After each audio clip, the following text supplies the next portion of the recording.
Welcome to Vani's சமையலறை. இன்றைக்கி வந்து நான் மஷ்ரூம் பிரியாணி எப்படி செய்கிறதுன்னு உங்களுக்கு சொல்லித்தர போகிறேன். அதுக்கு தேவையான இன்க்ரீடியன்ட்ஸ்: வெங்காயம் வந்து ஒரு 3 வெங்காயம், பச்சை மிளகா ஒரு 4 பச்சை மிளகா, புதினா கொத்தமல்லி தழை 2 வாஷ் பண்ணி வச்சுருக்கேன், அப்புறம் 2 தக்காளி, நெய்யும் எண்ணெயும் மிக்ஸ் பண்ணி ஒரு 6 டேபிள் ஸ்பூன்ஸ் எடுத்துருக்கேன், ஜிஞ்சர் கார்லிக் பேஸ்ட் ஒரு 3.5 ஸ்பூன், மஷ்ரூம் ரைஸுக்கு தேவையான அளவுக்கு. இதில் பட்டை, லவங்கம், ஏலக்காய், அன்னாசிப்பூ இதெல்லாமே இருக்குது. இதில் வந்து ஒரு 1/2 ஸ்பூன் மட்டும் ரெட் சில்லி பவுடர், வரமிளகா தூள் எடுத்திருக்கேன். இது பட்டை, லவங்கம், ஏலக்காய் நான் வீட்டிலே பவுடர் பண்ணி வச்சுருக்கேன். இது வந்து சீரக சம்பா அரிசி 1 கிளாஸ், அதாவது 250 கிராம், 1/4 கிலோ அளவுக்கு கழுவி 2 கிளாஸ் தண்ணி போட்டு ஒரு 1/2 hour முன்னாடியே ஊற வச்சுருக்கேன். உப்பு உங்கள் தேவையான அளவுக்கு. இப்போ எப்படி செய்யலான்ட்டு பார்க்கலாம் வாங்க. ஃபஸ்ட்டு நெய்யும் எண்ணெயும் மிக்ஸ் பண்ணி வச்சுருந்தது இதில் ஊற்றிக்கலாம்.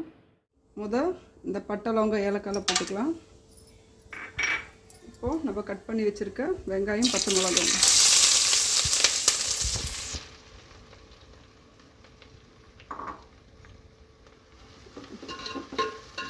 வெங்காயம் வந்து எப்பவுமே நல்லா ஒரு டார்க் ப்ரௌன் கலர் ஆகிற வரைக்கும் நல்லா வறுக்கணும். அப்போ தான் உங்களுக்கு அந்த பிரியாணி அந்த டேஸ்ட்டும் கிடைக்கும், அந்த கலரும் கிடைக்கும். வெங்காயம் வணக்கணும். நல்லா வதங்கினதுக்கப்புறம் அது வந்து ஒரு மாதிரி லைட் ப்ரௌன் கொஞ்சம் ஆகும். அது வரைக்கும் நல்லா ஃப்ரை பண்ணிகிட்டே இருக்கணும், கைவிடாமல் கிளறிட்டே இருக்கணும், அடி பிடிக்கக்கூடாது மெயினாக. இந்த அளவுக்கு ப்ரௌன் ஆனதுக்கப்புறம் நம்ம ஜிஞ்சர் கார்லிக் பேஸ்ட் சேர்த்துக்கலாம்.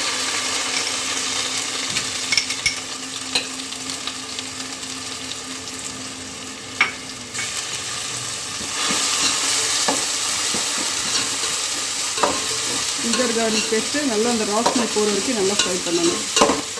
இப்போ நம்ம இதில் வந்து கொத்தமல்லி, புதினா தழை போட்டு ஒரு 1 minute ஃப்ரை பண்ணணும். வதங்கினதுக்கப்புறம் இப்போது நம்ம டொமேட்டோஸ் ஆட் பண்ணிக்கலாம்.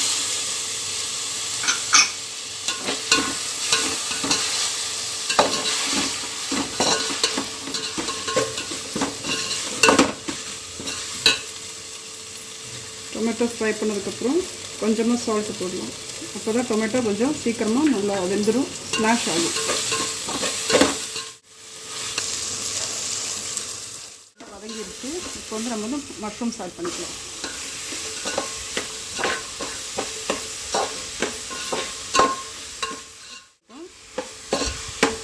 மஷ்ரூம் போட்டதுக்கப்புறம் இதுலேருந்து லைட்டாக தண்ணி வெளியே வரும், நல்லா ஃப்ரை ஆகிடுச்சு. இப்போ நம்ம வந்து இதில் இந்த பட்டை, கிராம்பு, ஏலக்காய் பவுடர் வச்சுருந்தோம் இல்லைங்களா, அது போட்டுடலாம். அதுக்கப்புறம் சில்லி பவுடர்,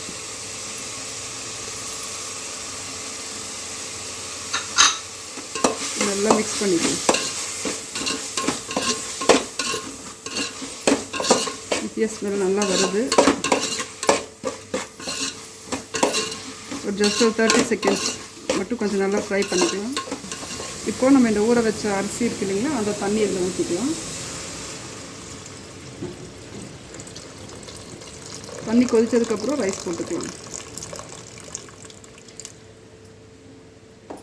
நம்ம அப்பயே கொஞ்சமாக தான் உப்பு போட்டிருந்தோம் டொமேட்டோவுக்கு. இப்போ வந்து நம்ம ரைஸுக்கு தேவையான உப்பு நம்ம இதை போட்டுக்கலாம்.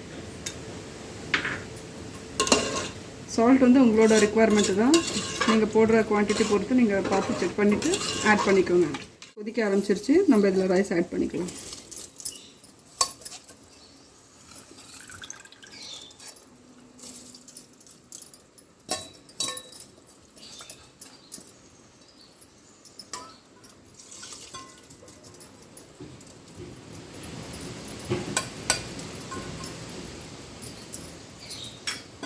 நல்லா மிக்ஸ் பண்ணிக்கலாம். நீங்கள் சால்ட்டு தேவைப்படுதுன்னு இன்னும் டெஸ்ட் பண்ணிவிட்டு அதுக்கப்புறம் கூட நீங்கள் ஆட் பண்ணிக்கலாம் வேணும்னா. எனக்கு சால்ட்டு கரெக்டாக இருக்குது, ரைஸ் ஆட் பண்ணிவிட்டேன். இது வந்து நல்லா கொதித்ததுக்கப்புறம் பிளேட் போட்டு மூடி ஒரு 5 minutes ஹை ஃப்ளேமில் வச்சுருவோம். அப்புறம் கீழே ஒரு தோசைக்கல் வச்சு ஒரு 15 minutes வந்து தம்லே வச்சிட்டோம்னா நம்ம பிரியாணி இருக்கலாம். ஓகே, இந்தளவுக்கு வந்ததுக்கப்புறம் நம்ம வந்து இந்த சைடு வந்து ஒரு வேஸ்ட்டான தோசைக்கல் வச்சுருக்கோம், அது சிம்மில் வச்சு ஹீட் பண்ணியிருக்கேன். இப்போ நம்ம இதை அப்படியே எடுத்து இது போல் ட்ரான்ஸ்ஃபர் பண்ணி நம்ம சிம்மில் வச்சு ஒரு 10 to 15 minutes நம்ம பிரியாணிக்கு ரெடி பண்ண தம் வைக்கணும்.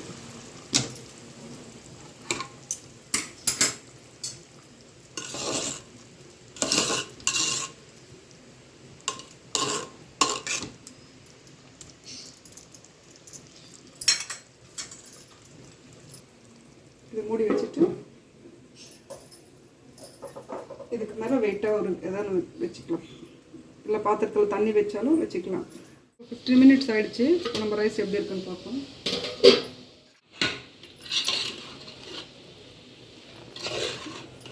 நல்லா வந்திருக்கு.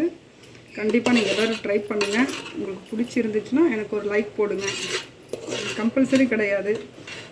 என்னோடய பிரியாணி எங்கள் வீட்டில் எல்லாருக்கும் பிடிக்கும். அதே மாதிரி உங்களுக்கும் பிடிச்சிருக்குன்னு நான் தெரிஞ்சுக்கணுன்னா ஒரு லைக் போடுங்க, சப்ஸ்கிரைப் பண்ணுங்கள்.